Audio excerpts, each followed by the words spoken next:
Put your hand up if you've ever felt personally victimized by female friendships in this day and age. Hello everyone, welcome back to my video. If you're new here, my name is Pamela, and in this channel, we like to talk about life, relationships, goals, and all fun things like that. If you're anything like me, you've moved around a lot, you started in one country, moved to another country, you're in middle school, moved to another city, you're in high school, you're Nigerian, you go to a predominantly white school, and then it's just all too much. So if you're anything like that, even if you relate to only two of those things, then this video is for you. Growing up, I want to say I was an extremely sensitive person. I really valued my friendships, and I really cared about the people around me, not only just my friends, but also my family. Anyone who got close to me, I really cared about them. I grew up in Ireland. I'm Irish by citizenship, obviously not by race. I'm Nigerian, but I'm Irish. I was born in Ireland, I grew up in Ireland. So my earliest friendship I remember was when another Black girl moved to my school. And I remember being so overjoyed. I went to an all-white school and there was finally gonna be another Black girl. Lo and behold, she's African. Perfect. Great. No questions asked. We're close. We're buddy-buddy. We're locked in. I'm not speaking for all the places in Ireland, but I grew up in a very, very small, like, farm town. So there was a little bit of, like, you know. So the second she got to the school, the teacher's already like, okay, group her with Pam. That's Pam's friend. Luckily, we got along, so we were fine with that. After some time, I started to notice that every single time we got in any sort of trouble, and yes, I will admit I was a troublesome kid. Every single time we got in any kind of trouble, the blame would be shifted on me. She'd play victim, or she'd cry, and I would catch all the smoke. And then the teachers got involved, the teachers involved our parents, and then our parents started fighting. So it was a little bit more than your typical 8-year-old drama. It was there was levels to this. Like, this started to get political. And so I remember we started going back and forth, a little bit of fighting, went our separate ways. That was that. And so that was the first instance of me like really trusting someone and then seeing like their true intentions come out. And I won't say that traumatized me, but that definitely kickstarted my self-awareness, and it definitely kickstarted my weariness of people. Fast forward a couple more years, I move out of Ireland. I move to another small town. If you're not noticing the trend, my family really likes small towns, really like the countryside. Yeah. Anyway, fast forward a couple years, we move again. Now we're in another small town, and the first girl that comes up to me, she's like, we need to be best friends. You're my new best friend. And I'm like, great. I didn't even have to work for this. Bet. You're my new best friend. I'm kicking my feet up. I'm relaxed. All is well. Then lunchtime rolls around, maybe end of week 1 of being friends. Your girl is stealing. We're at the local corner store. I'm watching her shove candy in her shoe. And I'm like, oh, is that what we do here? So, okay. You brought me into this friendship and you're a thief. Anyway, that happens. We move past that. We're in grade 7, by the way. We are 10 and 11 years old. She starts getting me into trouble, and then she was like, if you tell on me, I'm not gonna be your friend. Or if you do this, I'm not gonna be your friend. You're gonna have no friends. You just moved here. Do you really want to not have friends? And I'm like, oh, okay. This is how this girl is moving. Okay, bet. Now, fast forward to high school, I felt like I had a really, really close group of friends. And it was really great. You know, we did everything together. We went out together. We shared a really good bond and a strong sense of humor. I felt like it wasn't just surface level. It was a group friendship, and you guys know how group friendships go. It basically, after some time, you know, especially in high school, group friendships, they fizzle out, two people here, two people here, two people here. That's kind of what it was. When you have a close group friendship like that, it feels like family, you know? And not saying that friendships breakups isn't something that you can't overcome. It's more so just like, what was the reason that this happened? Was the friendship dissolution justified? That's a quick summary of my childhood friendships up until my 20s. Now, in my 20s, I went from being a small town girl living in a lonely world. Just kidding. I went from being a small town girl to, you know, coming out of my shell a little bit more and meeting more people, going outside of my town into like, you know, more of the major city and meeting new people. I don't know if it's just my area. At the time, it seemed like everyone was just looking for a way to climb the social ladder. It can be a bit frustrating when you feel like you've made genuine friendships and you already have your preconceived notions because of your own experiences, as we all do, and then you find out that these people are trying to include you in their group so that they can have some sort of social standing. Maybe you fit some sort of aesthetic that they're looking for, or they know that you know someone that they would like to interact with or get close to. So it's just like entryway, you know, they're just using this situation as a way to build up their own social platform. And I felt like I experienced something similar to that for years.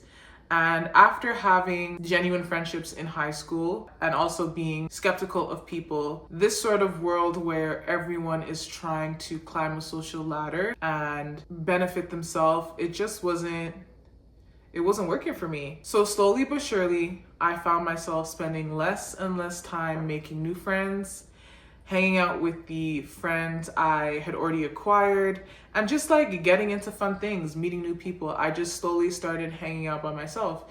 And that almost closed the door entirely to friendships and what it means to be a good friend.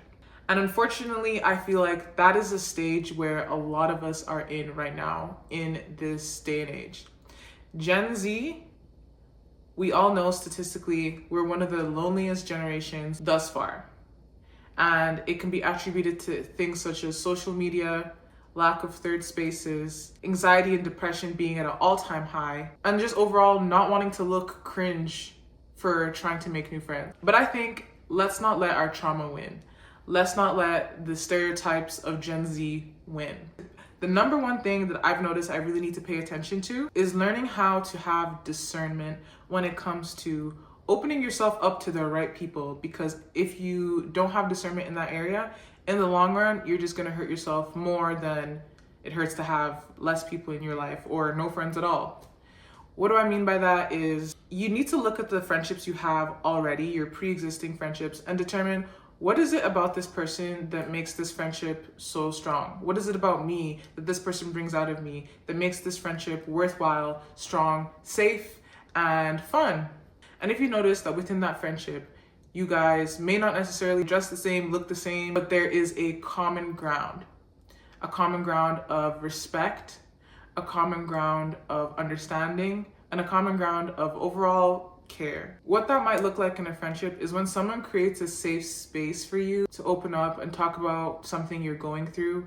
And instead of taking that information and running with it and gossiping and telling everyone, they sit with you through that emotion and they try and figure out how to help. And they may not even be able to help you, but just the fact that they're able to listen and sympathize and hear you out and respect what you're going through and not try to change the subject, that is an indication of someone who respects you enough to be there for you. And it might sound like the tiniest thing, like a given, but frankly, the unfortunate thing is it is not a given to everybody. Some people really don't know what it looks like to respect their friends.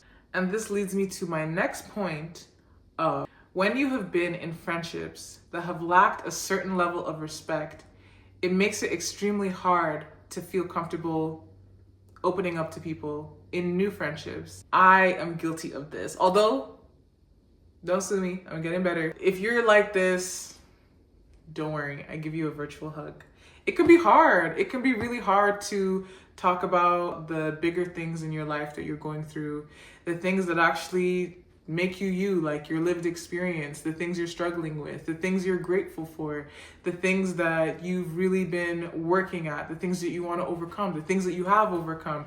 Those things are truly the essence of every single person. And I think that that's why it can be a little bit difficult to talk about those things, because you don't want to let everybody in, and you don't want to let just anybody in.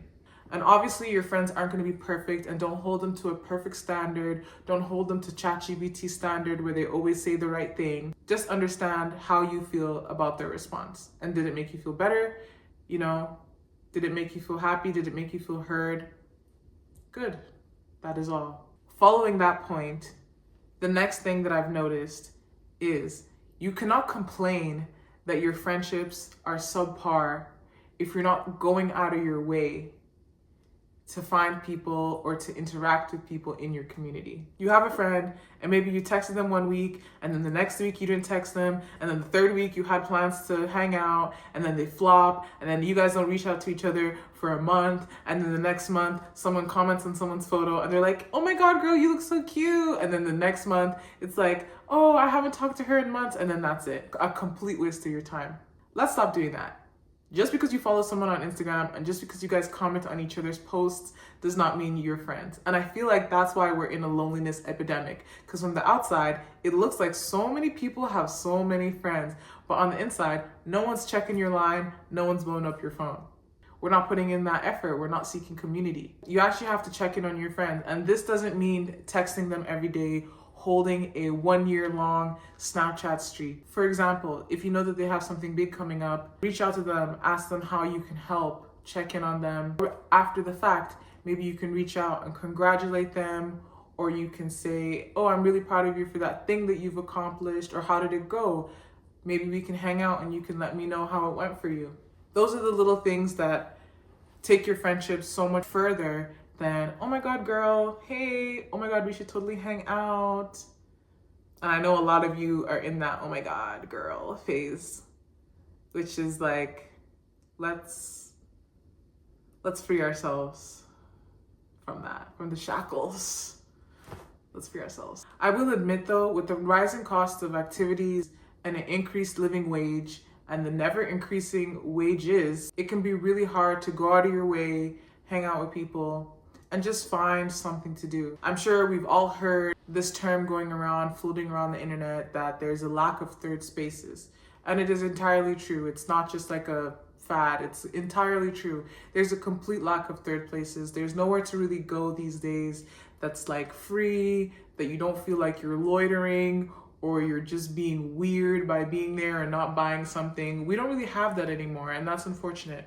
But it's just important to never feel like you have to break your bank to have a friendship.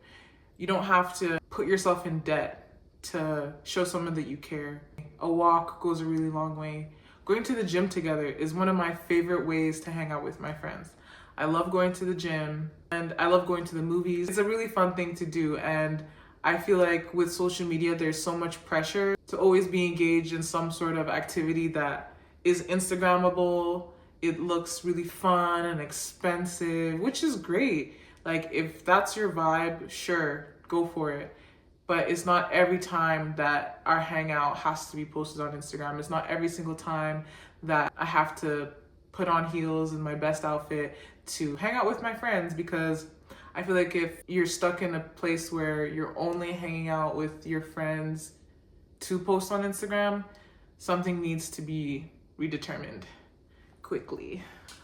But all in all, guys, do not let the Gen Z friendship trauma, the past friendship trauma, the childhood friendship trauma stop you from living your best life. Because the most important thing that we need as human beings is love, connection, and community. And you want to have friendships that you built up from the ground.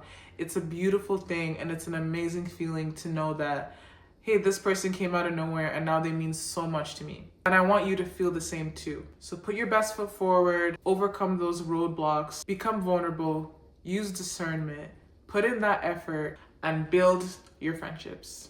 Thank you so much for watching my video. Please like, please subscribe, please comment if you'd like to see more.